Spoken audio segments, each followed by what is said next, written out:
Bonjour à tous et bienvenue dans le live TV Finance. Nous sommes ensemble pour 35 minutes de direct sur TV Finance et Boursorama, à l'occasion de parler économie, mais également finance et de l'actualité des entreprises. Au sommaire de cette édition, nous recevrons tout d'abord Nicolas Vellas, le cofondateur et CEO de MC2 Technologies.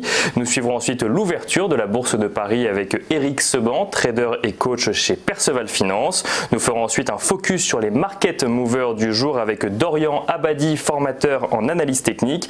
Et enfin, nous recevrons Marc Bouvreau-Parat, le CEO de Best Trade, pour 10 minutes de parole de dirigeant. Mais tout de suite, un petit peu d'actualité économique. Carlos Ghosn pourrait sortir de prison dès aujourd'hui. La demande de libération sous caution du dirigeant a été acceptée malgré l'appel tenté par le bureau des procureurs de Tokyo. Pour cela, l'ancien dirigeant de Renault devra débourser une caution de 1 milliard de yens, soit 7,9 millions d'euros.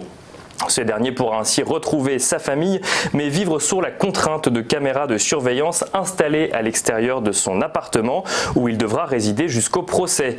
Il devra également accepter que la justice japonaise contrôle son activité informatique.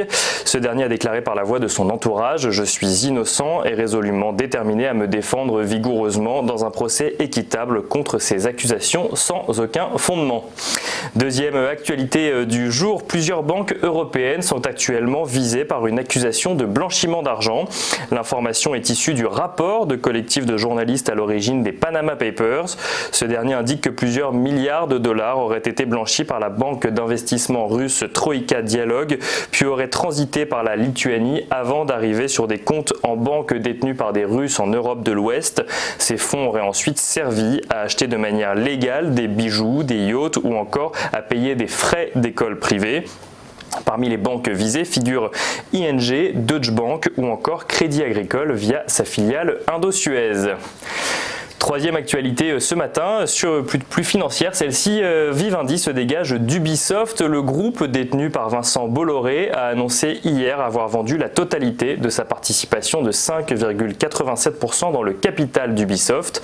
Si le groupe réalise au passage une plus-value de 1,2 milliard d'euros, il permet l'entrée au capital de deux nouveaux actionnaires, le fonds de pension Ontarian Teacher et Tencent, le géant chinois du numérique. On regarde tout de suite ce qui s'est passé du côté des marchés financiers hier ou dans la nuit. Le CAC 40 clôturait en hausse, plus 0,21% à 5297 points. Du côté des marchés américains, ceux-ci clôturaient en légère baisse. Le Dow Jones perdait 0,05% à 25 806 points. Le S&P 500 perdait 0,11% à 2789 points. Et le Nasdaq Composite perdait 0,02% à 7576 points.